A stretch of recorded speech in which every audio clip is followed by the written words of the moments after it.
जीतेंगे हम ये वादा करो, कोशिश हमेशा ज्यादा करो, किस्मत भी रूठे पर हिम्मत न टूटे, मजबूत इतना इरादा करो। Hello students, welcome back to my channel Shubham lecturer, myself Shubham Goswami. आज का ये वीडियो उन सभी स्टूडेंट्स के लिए है जो इस बार 12th में हैं और जिनको बोर्ड एग्जाम 2024 देना है। यानी कि जितने भी स्टूडेंट 2024 बोर्ड एग्जाम देने वाले हैं, आज का ये वीडियो स्पेशल उन्हीं के लिए बनाया जा रहा है, क्योंकि इस वीडियो में मैं आपके लिए लेकर आया हूं क्लास 12 केमिस्ट्री के, यानी कि पूरे केमिस्ट्री के 975 ऐसे महत्वपूर्ण टॉपिक जो आपके बोर्ड एग्जाम में हमेशा आते रहते हैं और इस बार भी 99% चांसेस हैं कि ये टॉपिक आपके बोर्ड एग्जाम में आए। देखिए स्टूडेंट, केमिस्ट्री में आपका कुछ चैप्टर कम हुआ है तो टॉपिक भी कम होंगे, क्योंकि नेक्स्ट ईयर आपके 90 बहुत इंपॉर्टेंट टॉपिक थे, तो इस बार 3 चैप्टर को हटा दिया गया है, तो टोटल आपके 75 ऐसे टॉपिक्स हैं जो बहुत ज्यादा इंपॉर्टेंट है और आप इसको मिस नहीं कर सकते। और ये पूरे केमिस्ट्री के टॉपिक होंगे, यानी कि आपके केमिस्ट्री में जितने भी चैप्टर हैं, ठीक है, टोटल 10 चैप्टर हैं, तो 10 चैप्टर में 75 सबसे इंपॉर्टेंट टॉपिक हैं, इनको आप मिस मत कीजिएगा। अब मैं ऐसा नहीं कहूंगा कि ये 75 आप पढ़ लीजिए, बाकी जितने टॉपिक हैं उनको छोड़ दीजिए, ऐसा बिल्कुल नहीं करना है, क्योंकि इसमें मैं आपको न्यूमेरिकल्स नहीं बताऊंगा, मैं आपको सिर्फ टॉपिक बताने जा रहा हूं कि आखिर कौन कौन से ऐसे टॉपिक्स हैं जो सबसे ज्यादा इंपॉर्टेंट है, जिनके आने के चांसेस 99% हैं। ठीक है, तो हम चैप्टर वाइज एक एक टॉपिक को पढ़ेंगे, क्योंकि इससे पहले मैंने आपको फिजिक्स, हिंदी एंड इंग्लिश के टॉपिक्स बताए थे, तो बहुत सारे स्टूडेंट का डिमांड था कि सर केमिस्ट्री के इंपॉर्टेंट टॉपिक्स को लेकर आइए। ठीक है, तो केमिस्ट्री के टॉपिक्स आज मैं बताऊंगा, और अगर आप चाहते हैं कि मैं ऐसे ही बायोलॉजी और मैथ के भी टॉपिक लेकर आऊं तो इस वीडियो को ज्यादा से ज्यादा लाइक कीजिएगा, चैनल पर नए चैनल को भी सब्सक्राइब कर लीजिएगा। ठीक है, तो चलिए देखते हैं क्लास 12 केमिस्ट्री। ठीक है, 12th केमिस्ट्री, पूरा केमिस्ट्री एक ही वीडियो में क्लियर हम कराएंगे और आपको ये बताएंगे कि आखिर 75 ऐसे कौन कौन से टॉपिक हैं जो सबसे ज्यादा इंपॉर्टेंट हैं, जिनके आने की प्रोबेबिलिटी सबसे ज्यादा है। ठीक है, तो चलिए चैप्टर वाइज हम देखते हैं। सबसे पहले हमारा आएगा फर्स्ट चैप्टर। अब चूंकि आप सभी को पता है कि हमारा जो फर्स्ट चैप्टर था 2023 में वो था ठोस अवस्था। ठीक है, तो इस बार उस चैप्टर को हमारे सिलेबस से रिमूव कर दिया गया है, तो डायरेक्टली जो हमारा फर्स्ट चैप्टर है वो है विलयन, जिसे इंग्लिश में हम लोग कहते हैं सॉल्यूशन। तो सबसे पहले हम जानेंगे कि हमारे फर्स्ट चैप्टर में कौन कौन से टॉपिक हैं जो सबसे ज्यादा इंपॉर्टेंट हैं। देखिए, सबसे पहले विलयन तथा विलयन के प्रकार, यानी कि विलयन होता क्या है। 2 या 2 से अधिक पदार्थों के समांगी मिश्रण को विलयन कहते हैं। बस विलयन दो चीजों से मिलकर बना होता है, इसके 2 घटक होते हैं, आप लोग बोल सकते हैं। विलयन इक्वल टू आपका होता है विलयन इक्वल टू विलेय प्लस विलायक, विलेय प्लस विलायक। देखिए टॉपिक तो मैं बताऊंगा, साथ में आपको उससे रिलेटेड कुछ चीजें भी बताऊंगा ताकि यहीं पर आपका क्लियर होता हुआ चले। ठीक है, तो हमारा जो विलयन होता है वो दो घटकों से मिलकर बना होता है, इसके 2 घटक होते हैं, एक विलेय और एक विलायक। जैसे देखिए, मान लीजिए आपने शरबत बनाया, ठीक है, तो शरबत में आपने 2 चीज इस्तेमाल किया, एक आपने चीनी और एक पानी। अब बहुत सारे लोग नींबू भी इस्तेमाल करेंगे, उसकी मैं बात नहीं कर रहा हूं। ठीक है, मेनली आपके विलेय और विलायक हैं। तो देखिए, चीनी की मात्रा कम है तो वो विलेय होगा और पानी की मात्रा ज्यादा है तो वो विलायक होगा। ठीक है, ये दोनों मिलकर क्या बनाए, शरबत, जो कि विलयन होगा। ठीक है, तो विलयन जो होता है ये 2 या 2 से अधिक पदार्थों का समांगी मिश्रण होता है और ये 2 घटकों से मिलकर बना होता है, विलेय प्लस विलायक। चीनी पानी का एग्जाम्पल बहुत अच्छे से हम ले सकते हैं। ठीक है, विलेय क्या होगा, जिसकी मात्रा विलयन में कम होगी, विलायक क्या होगा, जिसकी मात्रा विलयन में ज्यादा होगी। अभी आप चीनी ज्यादा कर दें, पानी को कम कर दें तो शरबत बनेगा, नहीं बनेगा। ठीक, समझ में आया। तो ये आपका फर्स्ट टॉपिक है। सेकंड देखिए, हेनरी का नियम। हेनरी का नियम बहुत ज्यादा इंपॉर्टेंट है हमारे फर्स्ट चैप्टर में। व्हाट इज हेनरीज लॉ, अब मैंने बताया था। ठीक है, हेनरी का नियम बहुत इंपॉर्टेंट है, तो किसी गैस की द्रव में विलेयता उसके दाब की समानुपाती होती है। ठीक है, तीसरा देखिए मोलरता क्या है, व्हाट इज मोलैरिटी। ठीक है, तो मोलरता क्या होता है, ये भी बहुत ज्यादा इंपॉर्टेंट है। ये टॉपिक ही नहीं, इससे रिलेटेड न्यूमेरिकल भी आते हैं, आप सभी को पता है। ठीक है, समझ में आया। तो मोलरता क्या होता है, ये भी बहुत ज्यादा इंपॉर्टेंट है। उसके बाद में आता है मोललता, यानी कि विलयन के प्रति लीटर में उपस्थित मोलों की संख्या को हम मोलरता कहते हैं। अगर मोललता की बात करेंगे तो विलयन में उपस्थित क्या कहेंगे, जो हमारा विलायक होता है, ठीक है, उसके विलायक में उपस्थित, विलायक के 1 किलोग्राम में उपस्थित विलेय के मोलों की संख्या को मोललता कहेंगे। ठीक है, तो ये सर भी पढ़ा रहे हैं, हमने भी पढ़ा दिया है। तो ये टॉपिक हमारे फर्स्ट चैप्टर से सबसे ज्यादा इंपॉर्टेंट है। अब यहीं पर फिनिश नहीं होता भैया, अभी आगे और भी है। ठीक है, फर्स्ट चैप्टर में हमारे कुछ और टॉपिक्स हैं जो बहुत ज्यादा इंपॉर्टेंट हैं। ठीक, पहले फर्स्ट चैप्टर का देखेंगे, फिर सेकंड, फिर थर्ड, ऐसे ऐसे हम सारे चैप्टर्स का पढ़ेंगे कि ठीक है, क्योंकि अब की बार हमें बोर्ड एग्जाम में आग लगा देना है, यानी कि 95% प्लस लेकर आना है। देखिए मोल प्रभाज क्या होता है, इसको जा कर दीजिएगा, मोल प्रभाव लिखा है। ठीक है, या मोल अंश ये क्या होता है, तो ये भी बहुत ज्यादा इंपॉर्टेंट है, इससे रिलेटेड न्यूमेरिकल्स आते हैं। उसके बाद में राउल्ट का नियम, जैसे हेनरी का नियम इंपॉर्टेंट है वैसे राउल्ट का नियम भी बहुत ज्यादा इंपॉर्टेंट है। अब बहुत सारे स्टूडेंट कहेंगे अरे सर आप तो टॉपिक बता दे रहे हैं, इसका सॉल्यूशन कौन देगा हमें? तो देखिए इसका सॉल्यूशन आपको सिर्फ हमारे ऐप पर ही मिल सकता है, मिलेगा। उस पर मैंने ऑलरेडी इसका सॉल्यूशन अपलोड कर दिया है, लेकिन इसका लाभ वही स्टूडेंट उठा पाएंगे जो हमारे ऐप को डाउनलोड किए होंगे और बैच को ज्वाइन किए होंगे। देखिए स्टूडेंट, हमारा जो एप्लीकेशन है मैंने बताया था आप लोगों को, शुभम लेक्चरर। ठीक है, शुभम लेक्चरर, ये ऐप हमारा जो है प्ले स्टोर पर ऑलरेडी है। तो आप लोग ऐप प्ले स्टोर पर जाएंगे, शुभम लेक्चरर सर्च करेंगे, हमारा एप्लीकेशन आ जाएगा। ठीक है, उसको डाउनलोड कर लीजिएगा। फिर उसमें मेरा बैच भी है, सारे सब्जेक्ट की तैयारी आपको करवाई जा रही है, वहां से आप बैच ज्वाइन कर लीजिएगा। कोई भी प्रॉब्लम होती है तो आप मुझसे कॉन्टेक्ट भी कर सकते हैं। ये रहा मेरा नंबर 9918332305, जल्दी से नोट कर लीजिए। किसी भी प्रकार की हेल्प चाहिए, देखिए कोई जरूरी नहीं है कि आप बैच ज्वाइन करें तभी आप हमें इस पर कांटेक्ट कर सकते हैं। आपको कोई भी हेल्प चाहिए आप कांटेक्ट कर सकते हैं, क्योंकि मैं आपके लिए 24 घंटे अवेलेबल हूं। ठीक है, तो आप लोग यहां पर हमसे कुछ क्वेश्चन कर सकते हैं, जिनको बैच लेना है, जो चाहते हैं भैया मेरी तैयारी एकदम मजबूती के साथ हो, जिनका टारगेट है 95% प्लस, वो बैच भी ज्वाइन करेंगे और वहां से तैयारी करके आप लोग बहुत आसानी से 95% ला सकते हैं। क्योंकि ये जो टॉपिक्स मैं बता रहा हूं, चाहे वो फिजिक्स का हो, चाहे केमिस्ट्री का हो, चाहे हिंदी का हो, इन सारे टॉपिक्स का सॉल्यूशन मैंने उसमें दे रखा है। ठीक है, समझ में आया? तो आप लोग जाकर वहां से परचेज कर सकते हैं। आगे देखिए, नेक्स्ट हमारा है 7 नंबर, आदर्श तथा अनादर्श विलयन। ये भी बहुत ज्यादा इंपॉर्टेंट है, हमारे फर्स्ट चैप्टर का ही ये टॉपिक है। तो और एक टॉपिक है शायद इसमें, देखिए परासरण तथा परासरण दाब, इसको इस प्रकार से कर दीजिएगा। ठीक है, परासरण और परासरण दाब, ये भी बहुत ज्यादा इंपॉर्टेंट है। तो अगर देखा जाए जो हमारा फर्स्ट चैप्टर है विलयन, उससे कितने टॉपिक इंपॉर्टेंट है? टोटल 8 टॉपिक हमारे सबसे ज्यादा इंपॉर्टेंट हैं। अब इसके बाद हम आएंगे अपने सेकेंड चैप्टर पे।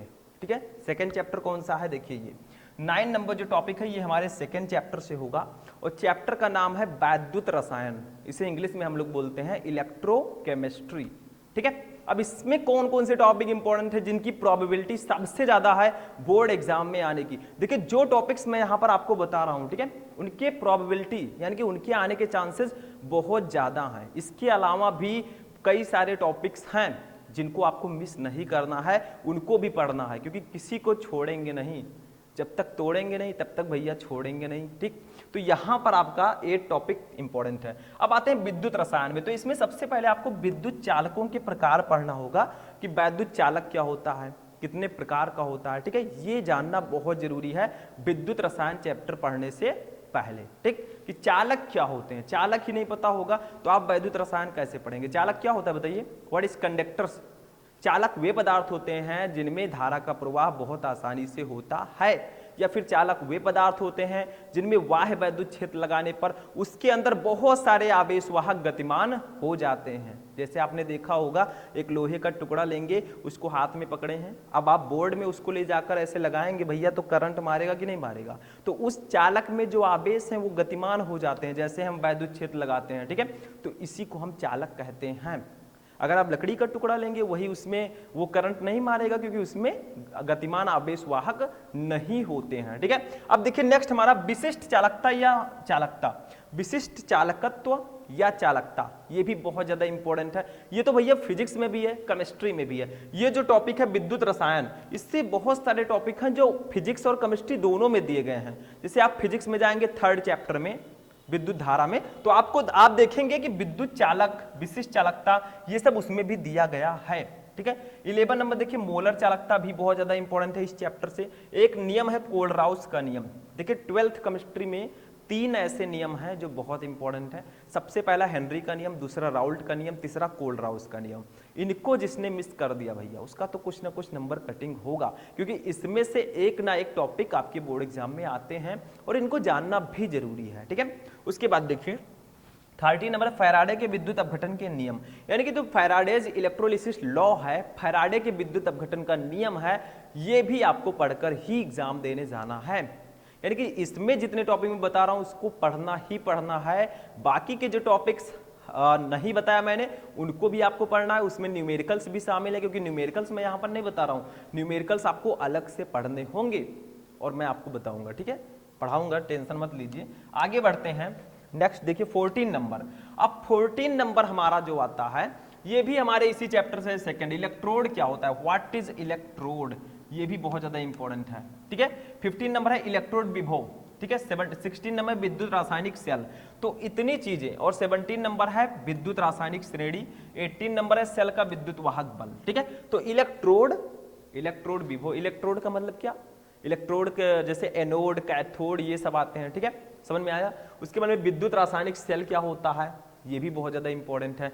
विद्युत रासायनिक श्रेणी, व्हाट इज इलेक्ट्रोकेमिकल सीरीज, ये भी बहुत ज्यादा इंपॉर्टेंट है, ठीक है। उसके बाद में सेल का विद्युत वाहक बल, what is the electromotive force of cell, ये भी बहुत ज्यादा इंपॉर्टेंट टॉपिक्स हैं। तो ये जो टॉपिक्स मैंने यहाँ पर आपको बताया, इसको मैंने देखा है कि ये लघु उत्तरीय प्रश्नों में ज्यादातर आते हैं, ठीक है। जो आपके 3 या 4 नंबर के क्वेश्चंस होते हैं उसमें ये टॉपिक्स ज्यादातर पूछे गए हैं, ऐसा मेरा पर्सनल एक्सपीरियंस कहता है। तो इन सब टॉपिक को बिल्कुल भी मिस नहीं करना है, डोंट मिस दिस टॉपिक, ठीक है। मतलब जितने भी टॉपिक मैं बताऊंगा एक को भी मिस नहीं करना है भैया। आज आप इसको नोट कर लीजिए, कल मैं इसका मतलब आगे मैं इसका सॉल्यूशन भी लेकर आऊंगा। यूट्यूब पे भी मैं एक सीरीज चला दूंगा जिसमें इन सभी टॉपिक्स के मैं सॉल्यूशन लेकर आऊंगा, टेंशन मत लीजिएगा, क्योंकि अभी आपका भाई जिंदा है, ठीक है। आगे देखिए, अब आते हैं 3rd चैप्टर पे, रासायनिक बलगत की, केमिकल काइनेटिक्स, यानी कि जो हमारी रासायनिक अभिक्रियाएं होती हैं उनका वेग, उनकी कोटि, ये सब हमें इसमें निकालना होता है, ठीक है। तो देखिए इसमें हमारा अभिक्रिया की दर या वेग, यानी कि अभिक्रिया की दर क्या होती है या वेग क्या होता है, ठीक है। रेट ऑफ रिएक्शन, पढ़े हैं कि नहीं पढ़े हैं, पढ़ेंगे आगे, नहीं पढ़े होंगे तो पढ़ेंगे, क्योंकि ये बहुत इंपॉर्टेंट है, ठीक है। उसके बाद में वेग नियम या दर व्यंजक, उसके बाद में अभिक्रिया की कोटि ज्ञात करने की विधियां, यानी कि अभिक्रिया की कोटि हम कैसे ज्ञात करें, ऑर्डर ऑफ रिएक्शन, ठीक है, ये भी बहुत ज्यादा इंपॉर्टेंट है। इसके बाद में देखिए अर्धायुकाल, शून्य कोट की अभिक्रिया, जीरो ऑर्डर रिएक्शन, मतलब शून्य कोट की अभिक्रिया, प्रथम कोट की अभिक्रिया, द्वितीय कोट की अभिक्रिया, ये सब आपको पढ़ लेना है और जानना है, आपको पहचानना आना चाहिए कि आखिर ये रिएक्शन किस कोट की है, ठीक है। मैंने चैप्टर भी पढ़ा है, आप लोग सर्च करेंगे सब कुछ आपको मिलेगा हमारे चैनल पे, ठीक है। आगे बढ़ते हैं, 24 नंबर टॉपिक देखिए। जितने भी टॉपिक मैं बता रहा हूं ऐसा नहीं कि इधर से सुना भैया और इधर से निकाल दिया, ऐसा करोगे तो कभी टॉपर नहीं बनोगे। टॉपर तो छोड़ दीजिए, 85-80% भी नहीं ला पाओगे। जो मैं बता रहा हूं उसको ध्यान से फॉलो कीजिए, जब भी पढ़ाई कीजिए एक प्रॉपर टाइम टेबल आपके पास होना चाहिए, ठीक है। मतलब टाइम टेबल से पढ़ाई करेंगे तो टॉपर बनकर रहेंगे, क्योंकि मैंने स्टार्टिंग में ही आपको बताया है, ठीक है, समझ में आया। 24 देखिए प्रथम कोट की अभिक्रिया, फर्स्ट ऑर्डर रिएक्शन, 25 है द्वितीय कोट की अभिक्रिया, सेकेंड ऑर्डर रिएक्शन। तो ये सब टॉपिक जो है 25 तक हमारे 3rd चैप्टर से इंपॉर्टेंट है, रासायनिक बलगतकी से। अब देखिए इसके बाद जो हमारा 4था चैप्टर आता है वो डायरेक्टली क्या है, डी एंड एफ ब्लॉक के तत्व, ये डी है, ठीक है, डी ब्लॉक के तत्व, डी है ये, डी ब्लॉक के तत्व, क्योंकि जो आपका पृष्ठ रसायन था उसको सिलेबस से हटा दिया गया है, जो पी ब्लॉक के तत्व था उसको भी सिलेबस से हटा दिया गया है।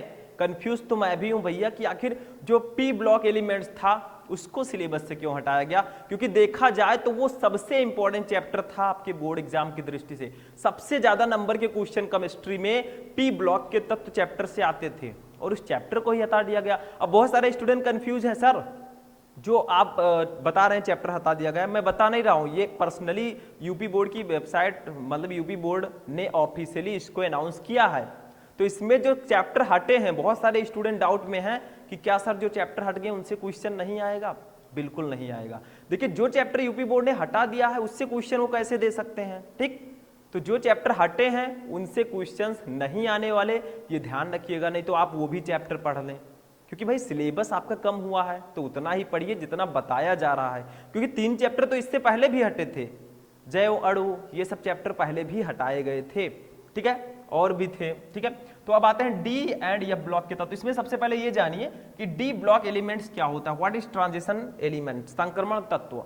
ये बहुत इंपॉर्टेंट टॉपिक है, ये बोर्ड एग्जाम में आता रहता है, ठीक है। 27 देखिए लैंथेनाइड तथा actinide, that's a most important topic. तो ये दो टॉपिक हमारे डी एंड एफ ब्लॉक के तत्व से इंपॉर्टेंट हैं। अब डी ब्लॉक के तत्व का मतलब क्या है, संक्रमण तत्व का मतलब आपको इसकी पूरी इलेक्ट्रॉनिक विन्यास आपको निकालना आना चाहिए, सब कुछ इसके गुण सब कुछ इसमें एडजस्ट हो जाएगा, ठीक है, इस प्रकार से मैं बता रहा हूं। उसके बाद लैंथेनाइड तथा एक्टेनाइड एलिमेंट्स क्या होते हैं, ये भी बहुत ज्यादा इंपॉर्टेंट है, हमारे डी ब्लॉक में ये आते हैं, ठीक, समझ में आया। अब बढ़ते हैं आगे, हमारा जो नेक्स्ट चैप्टर है 6 नंबर चैप्टर, उपसह संयोजन यौगिक। इससे देखिए कितने कितने क्वेश्चन आते हैं। पहले आप उपसह संयोजन यौगिक के बारे में पढ़िए कि आखिर उपसह संयोजन यौगिक होते क्या है, कोऑर्डिनेट कंपाउंड, क्योंकि ये बहुत ज्यादा इंपॉर्टेंट है। 29 है उपसह संयोजन यौगिकों का नामकरण। देखिए हमने देखा है कि बहुत सारे स्टूडेंट सोचते हैं कि सर उपसह संयोजन यौगिक का नामकरण कैसे करें, चाहे वो सिंपल नेम हो या यूपीएससी नेम हो, कैसे करोगे इसका नामकरण, ठीक है। तो ये चीज मैं बताऊंगा, टेंशन मत लीजिएगा। उसके बाद लिगैंड क्या होते हैं, व्हाट इज लिगैंड्स, ठीक है, बहुत इंपॉर्टेंट है। 31 है संयोजकता आबंध सिद्धांत, वीबीटी, ये भी इंपॉर्टेंट है, बैलेंस बॉन्ड थ्योरी, ठीक। और 32 है, अब आते हैं, ये आपका चैप्टर खत्म हो चुका है, जो आपका 6 नंबर चैप्टर था। कौन सा चैप्टर, 3 के बाद देखिए ये 3rd 4th 5th, शायद ये 5th चैप्टर था, ठीक है। तो ये भी आपका फिनिश हो चुका है, यानी कि आपके इनऑर्गेनिक जो केमिस्ट्री आपकी है उससे चैप्टर्स को रिमूव किया गया। जो आपकी ऑर्गेनिक केमिस्ट्री है उसमें आपके haloalkane, alcohol, phenol, ether, aldehyde, कीटोनियम, कार्बोक्सिलिक अम्ल, एमीन एंड जैव अणु, ठीक है, ये सब चैप्टर उसमें ऑलरेडी हैं, ठीक है, पहले हटाया गया था। तो ये सब चैप्टर हैं। तो 5 चैप्टर आपके फर्स्ट केमिस्ट्री में है, 5 चैप्टर ही आपके सेकेंड केमिस्ट्री में होंगे। फर्स्ट में आपका विलयन हो गया, वैद्युत रसायन, रासायनिक बलगत की डी ब्लॉक एलिमेंट, उपसह संयोजन यौगिक, यानी कि भैया दोनों कम ज्यादा थे, अब दोनों भाई को बराबर कर दिया गया है। जितना आपको इनऑर्गेनिक में पढ़ना है चैप्टर, उतना ही आपको ऑर्गेनिक केमिस्ट्री में भी पढ़ना है, ठीक है। तो इनऑर्गेनिक हमारा फिनिश होता है, अब आते हैं ऑर्गेनिक पर, ठीक। तो देखिए सबसे पहला चैप्टर है ऑर्गेनिक में, यानी कि 6 नंबर चैप्टर हमारा है हाइलो एल्केन तथा हाइलो एरिन, ठीक। तो इसमें आपको सबसे पहले जानना क्या होगा, हाइलो एल्केन क्या होता है, हाइलो एल्केन का नामकरण कैसे करें। देखिए सिंपल नेम भी आपको आना चाहिए करना, आईयूपीएससी नेम भी आना चाहिए, तभी माना जाएगा कि हाँ आप पढ़ रहे हैं, ठीक है, वरना सिर्फ कॉपी और पेन लेकर बैठे हैं, माता पिता सोच रहे हैं भैया हमारा लड़का कितना पढ़ रहा है, कितना तेज है, और पता लग रहा है बुक में ऐसे फोन रख लिए चला रहे हैं, ठीक है। तो इसमें किसका नुकसान है, इसमें आप ही का नुकसान है, आपके माता पिता के क्या जाएगा, उनका तो फॉर्मेलिटी है, वो आपको पढ़ाएंगे, अब आप लोग पढ़ रहे हैं कि नहीं पढ़ रहे हैं वो तो आपके ऊपर डिपेंड है, ठीक है। आपका फ्यूचर आपके हाथ में है, समझ में आया। आगे बढ़ते हैं, नेक्स्ट देखिए 34 नंबर जो हमारा टॉपिक है इसी चैप्टर से है। देखिए उड्स अपक्रिया, व्हाट इज उड्स रिएक्शन। देखिए हमारे ऑर्गेनिक केमिस्ट्री में कुछ नेम्ड रिएक्शन है, जैसे उड्स अपक्रिया, उड्स फिटिंग अपक्रिया, विलियमसन संश्लेषण अपक्रिया, स्मिथ अपक्रिया, कैनिजारो अपक्रिया, ठीक है, रोजेनमुंड अपक्रिया, ऐसे बहुत सारे नेम्ड रिएक्शन हैं।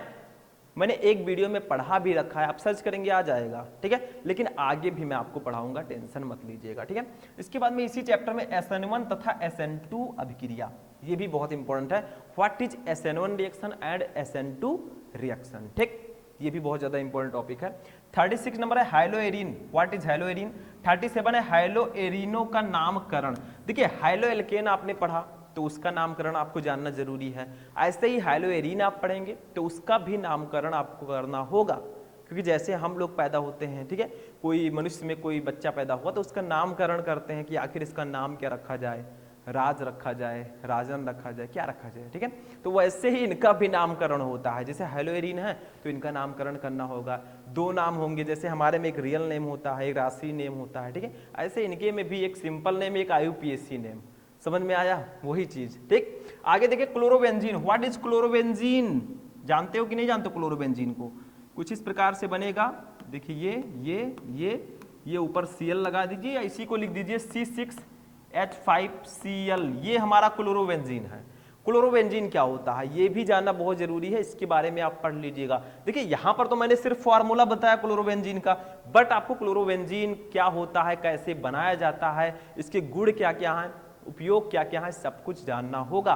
ठीक, आगे देखिए क्लोरोफॉर्म। क्लोरोफॉर्म क्या होता है? CHCl3, ये क्लोरोफॉर्म है, इसको हम ट्राइक्लोरोमेथेन भी बोल सकते हैं। ठीक है, तो ये क्लोरोफॉर्म के बारे में आपको जानना जरूरी है।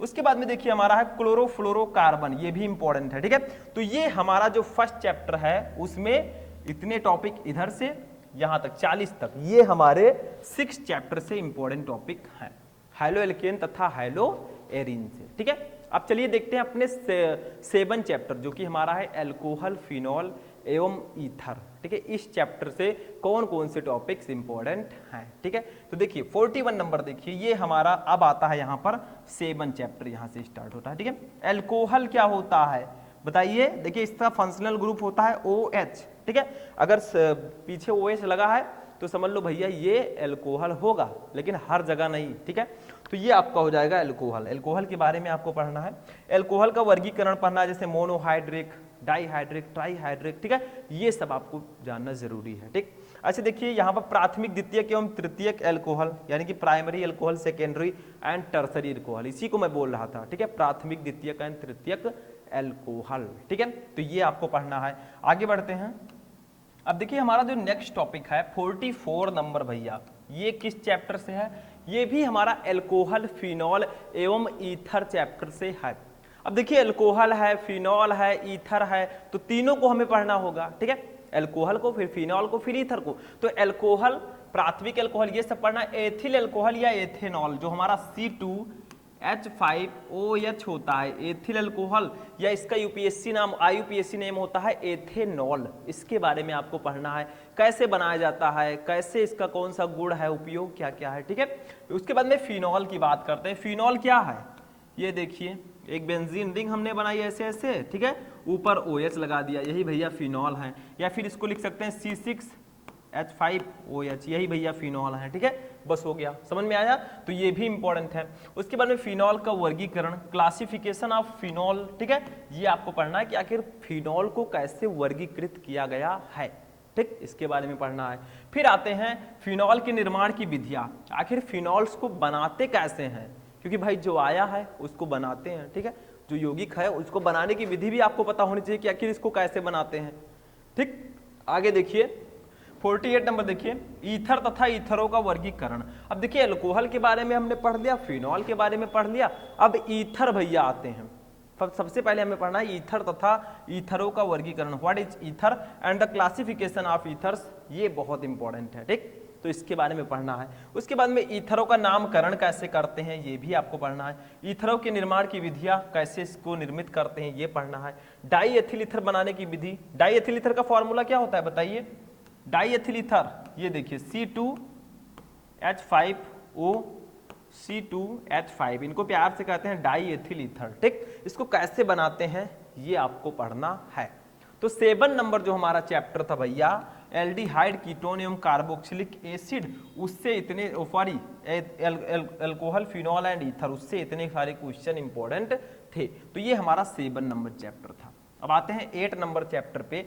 8 चैप्टर का हमारा नाम है एल्डिहाइड, कीटोन एवं कार्बोक्सिलिक एसिड। ठीक है, तो सबसे पहले हमें पढ़ना होगा एल्डिहाइड्स क्या होते हैं, व्हाट इज एल्डिहाइड। तो देखिए एल्डिहाइड का फंक्शनल ग्रुप होता है CHO, क्या होता है CHO। ठीक है, तो सबसे पहले एल्डिहाइड के बारे में पढ़ना है आपको। फिर एल्डिहाइड एवं कीटोन का नामकरण, इसको नामकरण इसका कैसे करते हैं, एल्डिहाइड और कीटोन का। ठीक है, जैसे हम एल्कोहल में ऑल लगाते हैं ऑल, वैसे इसमें अल लगाते हैं। ठीक है, जैसे मेथेनॉल था, यहां पर मेथेनल होगा। ठीक, बस हो गया। ऐसे 54 नंबर देखिए, 54 हमारा है कार्बोक्सिलिक अम्ल क्या होता है, ये देखिए COOH, इसका फंक्शनल ग्रुप होता है COOH। ठीक है, कार्बोक्सिलिक अम्लों का वर्गीकरण, कार्बोक्सिलिक अम्लों का नामकरण कैसे करेंगे। इसमें एक अभिक्रिया इंपॉर्टेंट है, स्मिट अभिक्रिया। स्मिट अभिक्रिया ये बहुत इंपॉर्टेंट है, इसको हम नेम रिएक्शन में रखेंगे, तो ये भी बहुत ज्यादा इंपॉर्टेंट है। ठीक है, तो हमारा जो नेक्स्ट चैप्टर है यानी कि चैप्टर नंबर 8, उसमें से इतने सारे टॉपिक्स इंपॉर्टेंट थे। कौन कौन सा? कार्बोक्सिलिक अम्ल, कार्बोक्सिलिक अम्लों का वर्गीकरण, कार्बोक्सिलिक अम्लों का नामकरण, स्मिट अभिक्रिया, ये सब इसी चैप्टर्स में आते हैं। ठीक, अब हम आते हैं अपने 9 नंबर चैप्टर पर, जिसका नाम है एमीन। और एमीन का जो फंक्शनल ग्रुप होता है NH2। ठीक है, ऐसे लगा रहेगा। एमीन में सबसे पहले पढ़ना है नाइट्रो यौगिक क्या होते हैं, फिर हमें फॉर्मिक अम्ल को पढ़ना है, ठीक है, व्हाट इज फॉर्मिक एसिड, इसके बारे में पढ़ना है। फिर नाइट्रोबेंजीन क्या होता है, नाइट्रोबेंजीन, ठीक है, ये भी बहुत ज्यादा इंपॉर्टेंट है, मतलब ऐसे बेंजीन कर देंगे इस प्रकार से, ठीक है, बेंजीन रिंग हमारा हो गया, ऊपर NO2 लगा देंगे, नाइट्रोबेंजीन, ठीक, ऐसे समझ में आया, ये हमारा नाइट्रोबेंजीन हो गया। आगे देखिए 61 नंबर है एथिल एमीन बनाने की विधि, इसको एमीन कर दीजिएगा, एथिल एमीन, ठीक है, इसका फॉर्मूला होता है C2H5NH2, ये है एथिल एमीन। इसको कैसे बनाएं, एथिल एमीन होता क्या है, इसको बनाते कैसे हैं, ये भी आपको पढ़कर ही जाना है, ठीक है। उसके बाद में एथिल, इसको था कर दीजिएगा, सा मॉडल लिख गया है, एथिल एमीन इसको ए कर दीजिएगा, ठीक है, प्रिंटिंग में कहीं प्रॉब्लम है तो एथिल एमीन बनाने की विधि, मतलब एथिल एमीन बनाते कैसे हैं, ये आपको पढ़ना है, ठीक है। नेक्स्ट टॉपिक देखिए 63 नंबर हमारा है डाईएजोनियम लवण, ठीक है, डाईएजोनियम लवण क्या होते हैं, इसके बारे में आपको जानना है, ठीक है। फिर अब आते हैं अपने लास्ट चैप्टर पर, चैप्टर नंबर 10, 9 चैप्टर से हमारे इतने सारे टॉपिक इंपॉर्टेंट थे। अब लास्ट चैप्टर पर हम आएंगे जो कि है जैव अणु, चैप्टर का नाम है जैव अणु, यानी कि जो हमारे अंदर बहुत सारे जैव अणु पाए जाते हैं, जैसे प्रोटीन, कार्बोहाइड्रेट, सेलुलोज, ठीक है, और DNA, RNA, विटामिन, इन सब के बारे में हमें इस चैप्टर में पढ़ना होता है, और ये केमिस्ट्री से भी रिलेटेड है, बायोलॉजी से भी रिलेटेड है, और बहुत सारे स्टूडेंट इसके बारे में जानते भी होंगे। तो इसमें 64 टॉपिक है हमारा। कार्बोहाइड्रेट सबसे पहला टॉपिक, व्हाट इज कार्बोहाइड्रेट, ठीक है। उसके बाद में मौलिक परीक्षण आपको पढ़ना है, फिर डाइसैकेराइड, पॉलीसैकेराइड, सेलुलोज, इन सब के बारे में पढ़ना है। ये सब हमारे अंदर भी पाए जाते हैं बहुत सारे। जैव अणु का मतलब क्या होता है, जो हमारे अंदर छोटे छोटे मॉलिक्यूल्स पाए जाते हैं उसके बारे में हमें यहाँ पर पढ़ना होता है, ठीक है। उसके बाद एमिनो अम्ल होते हैं, प्रोटीन हमारे अंदर होते हैं, DNA तथा RNA होते हैं। DNA क्या है, डीऑक्सीराइबोन्यूक्लिक एसिड, RNA है राइबोन्यूक्लिक एसिड, ठीक है। प्रोटीन्स हमारे अंदर पाए ही जाते हैं, सबको पता है, ठीक। तो इन सब के बारे में हमें पढ़ना होगा लास्ट चैप्टर से, मतलब ये सब टॉपिक जो हैं लघुत्तरीय प्रश्नों में भी आते हैं, 3 से 4 नंबर के ये आते रहते हैं, ठीक है। आगे देखते हैं 72 नंबर, देखिए एंजाइम्स क्या होते हैं, जैसे हमारे अंदर एंजाइम भी पाए जाते हैं, ठीक, एंजाइम क्या होता है। फिर विटामिन क्या होता है, विटामिन जैसे vitamin A, vitamin B, vitamin C, vitamin D, ठीक। तो इन सब के बारे में पढ़ना है कि विटामिन ए होता क्या है, इसकी कमी से क्या होता है, ठीक, विटामिन ए की कमी से रतौंधी होता है, ठीक। ऐसे देखिए न्यूक्लिक अम्ल के बारे में पढ़ना है। न्यूक्लिक अम्ल का मतलब जो DNA और RNA हमने बताया, ठीक है, वही न्यूक्लिक अम्ल है, ठीक है। उसके बाद में लास्ट टॉपिक है DNA finger printing, what is DNA finger printing, इसके बारे में पढ़ना है। तो टोटल मैंने आपको बताया चैप्टर 1 से लेकर केमिस्ट्री में चैप्टर 10 तक टोटल आपके 75 टॉपिक सबसे ज्यादा इंपॉर्टेंट थे। तो इन 75 टॉपिक्स को आपको पढ़कर जाना, क्योंकि ये बहुत ज़्यादा इंपॉर्टेंट हैं, और बाकी के सब्जेक्ट्स की अगर आपने नहीं देखा है तो सर्च करके आप देख सकते हैं, ठीक है। तो आज का ये इंटरेस्टिंग वीडियो यहीं पर फिनिश होता है। कैसा लगा आपको ये वीडियो कमेंट करके बताइएगा। तो चलिए मिलते हैं हम नेक्स्ट वीडियो में नेक्स्ट टॉपिक के साथ, तब तक के लिए जय हिंद।